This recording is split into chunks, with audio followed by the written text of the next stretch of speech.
The Almoravids were a Berber dynasty of Morocco, who formed an empire in the 11th century that stretched over the western Maghreb and Al-Andalus. Founded by Abdullah ibn Yassin, their capital was Marrakesh, a city they founded in 1062. The dynasty originated among the Lamtuna and the Gudala, nomadic Berber tribes of the Sahara, traversing the territory between the Draa, the Niger, and the Senegal rivers. The Almoravids were crucial in preventing the fall of Al-Andalus to the Iberian Christian kingdoms, when they decisively defeated a coalition of the Castilian and Aragonese armies at the Battle of Sugrajas in 1086. This enabled them to control an empire that stretched 3,000 kilometers north to south.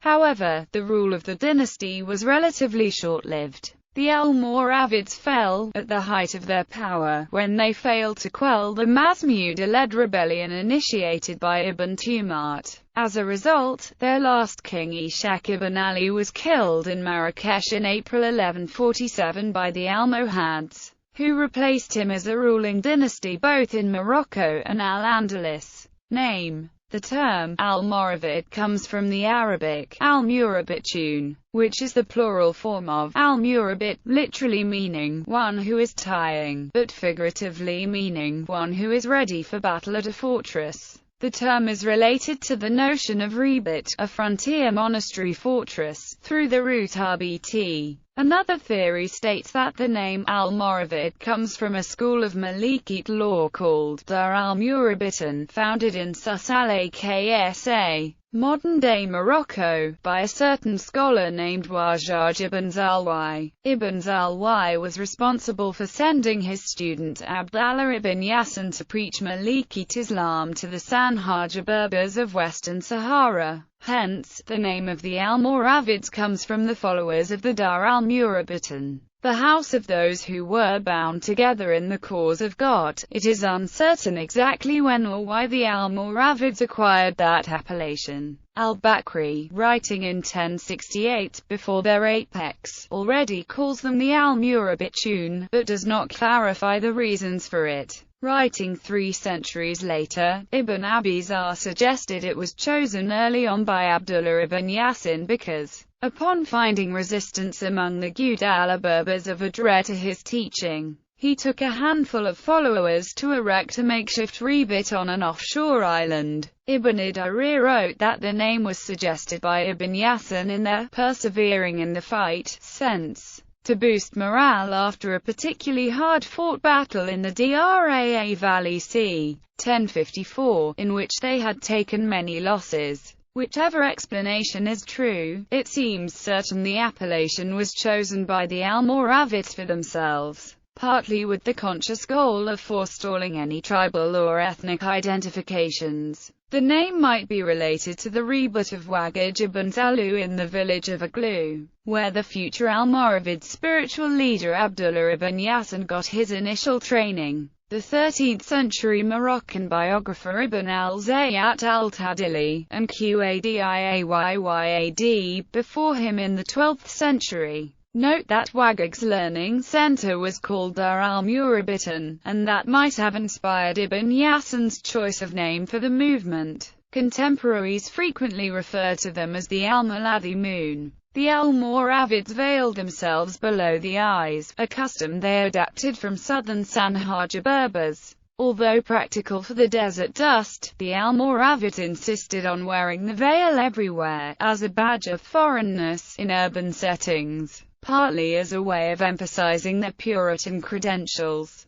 it served as the uniform of the Almoravids. Under their rule, sumptuary laws forbade anybody else from wearing the veil, thereby making it the distinctive dress of the ruling class. In turn, the succeeding Almohads made a point of mocking the Almoravid veil as symbolic of effeminacy and decadence. Origins: the Berber peoples of the Maghreb in the early Middle Ages could be roughly classified into 3 major groups. The Zenata across the north, the Masmuda concentrated in central Morocco, and the Sanhaja, clustered in 2 areas: the western part of the Sahara and the hills of the eastern Maghreb. The eastern Sanhaja included the Kutama Berbers, who had been the base of the Fatimid rise in the early 10th century, and the Zirid dynasty, who ruled Ifriqiya as vassals of the Fatimids after the latter moved to Egypt in 972. The western Sanhaja were divided into several tribes: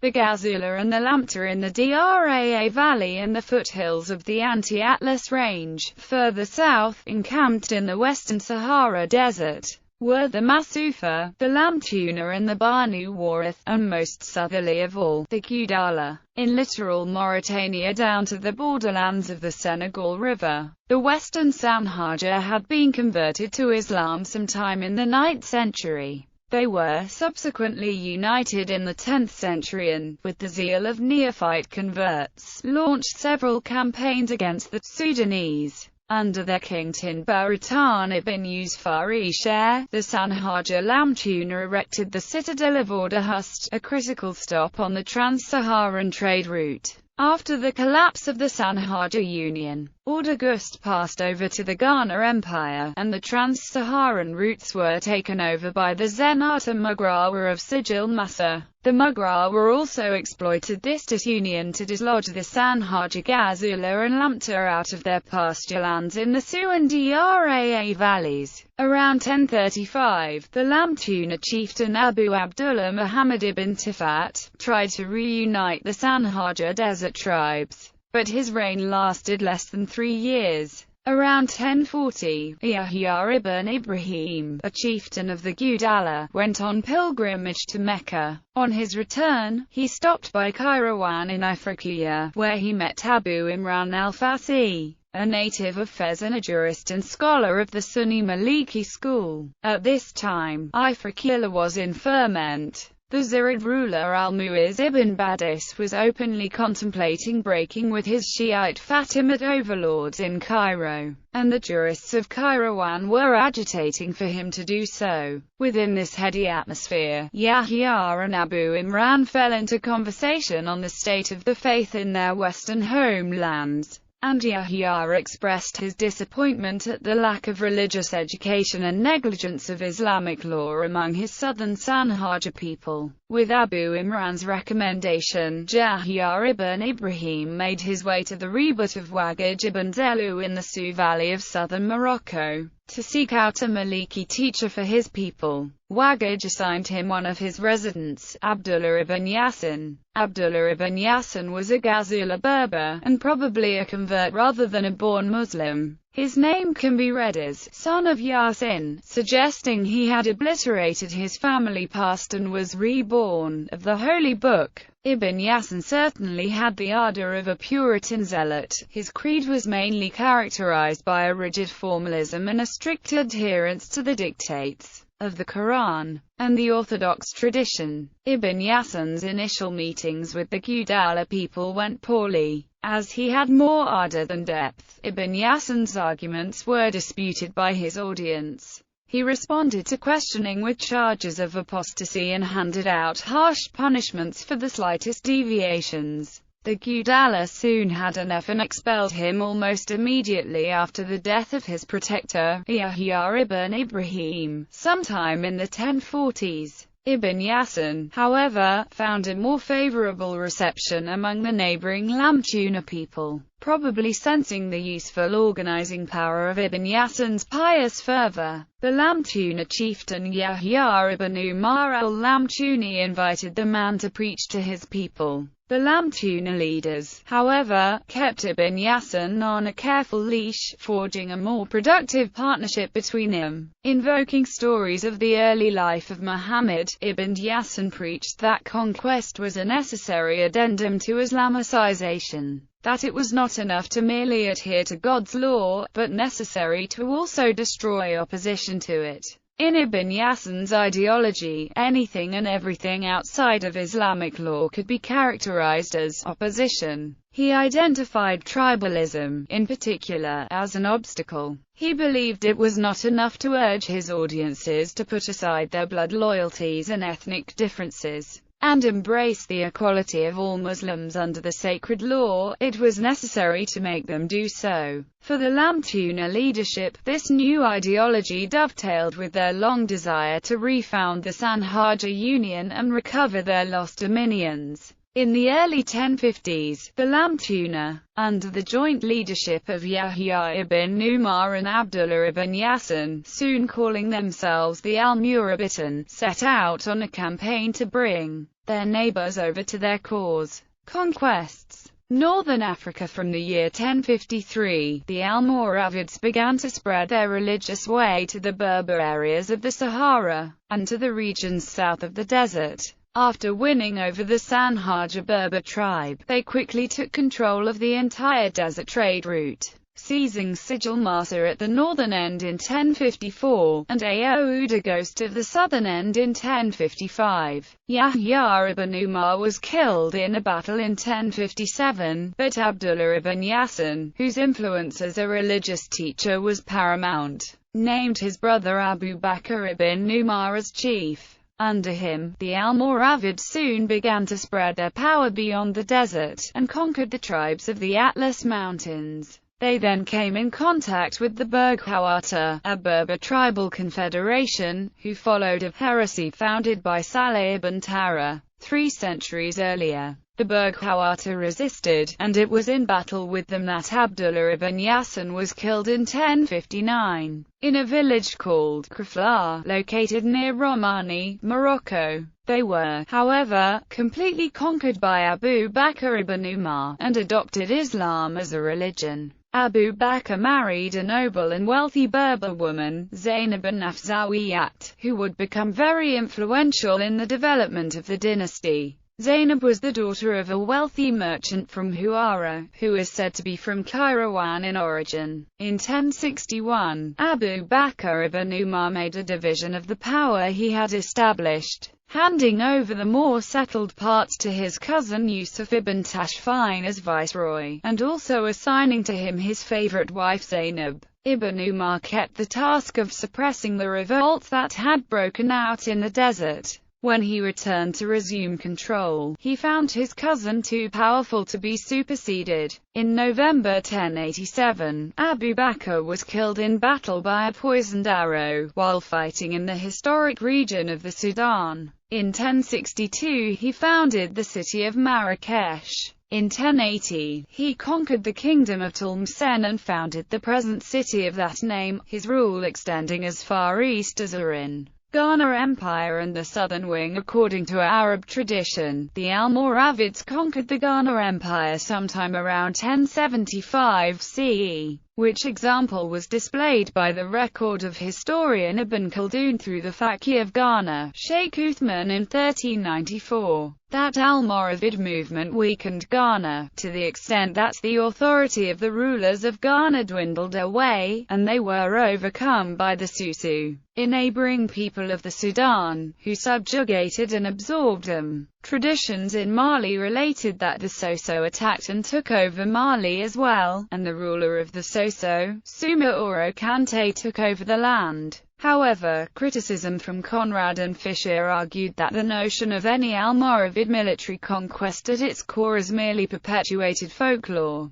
derived from a misinterpretation or naive reliance on Arabic sources. Furthermore, according to the archaeology research from Professor Timothy Insall of ancient Ghana, simply does not show the signs of rapid change and destruction that would be associated with any Almoravid-era military conquests. Diakolongi agreed with the original military incursion theory but argues that this doesn't preclude Almoravid political agitation, claiming that the main factor of the demise of Ghana Empire owed much to the latter. According to Longi, the Almoravid religious influence was gradual and not heavily involved in military strife. There the Almoravids increased in power by marrying among the nation's nobility. Scholars such as Diakolongi attribute the decline of ancient Ghana to numerous unrelated factors, only one of which can be likely attributable to internal dynastic struggles that were instigated by Almoravid influence and Islamic pressures, but devoid of any military conversion and conquest. This interpretation of events was disputed by later scholars like Cheryl Berkelater, who argued that, whatever the nature of the conquest in the south, the influence and success of the Almoravids in securing West Africa gold and circulating it widely necessitated a high degree of political control. The ensuing war pushed Ghana over the edge, ending the kingdom's position as a commercial and military power by 1100. It collapsed into tribal groups and chieftaincies, some of which later assimilated into the Almoravids while others founded the Mali Empire. Cheryl Berkelater suggests that the Almoravid who led the expedition to conquer Ghana was none other Abu Bakr's son Yahya. After the death of Abu Bakr, the confederation of Berber tribes disintegrated and lost control of Ghana. Southern Iberia in 1086. Yusuf ibn Tashfin was invited by the Muslim Taifa princes of Al-Andalus in the Iberian Peninsula to defend their territories from the encroachment of Alfonso VI, King of Leon and Castile. In that year, Yusuf ibn Tashfin crossed the Strait of Gibraltar to Algeciras, and defeated Castile at the Battle of Arizona-Zalacar. He was prevented from following up his victory by trouble in Africa, which he chose to settle in person. He returned to Iberia in 1090, avowedly for the purpose of annexing the Taifa principalities of Iberia. He was supported by most of the Iberian people, who were discontented with the heavy taxation imposed upon them by their spendthrift rulers. Their religious teachers, as well as others in the East, detested the Taifa rulers for their religious indifference. The clerics issued a fatwa that Yusuf was of sound morals and had the religious right to dethrone the rulers, whom he saw as heterodox in their faith. By 1094, Yusuf had annexed most of the major taifas, with the exception of the one at Saragossa. The Almoravids were victorious at the Battle of Consuegra, during which the son of El Cid, Diego Rodriguez, perished. Alfonso, with some Leonese, retreated into the castle of Consuegra, which was besieged for 8 days until the Almoravids withdrew to the south. After friendly correspondence with the Caliph at Baghdad, whom he acknowledged as Emir al-Mu'minin, Yusuf ibn Tashfin in 1097 assumed the title of Emir al-Muslimin. He died in 1106, when he was reputed to have reached the age of 100.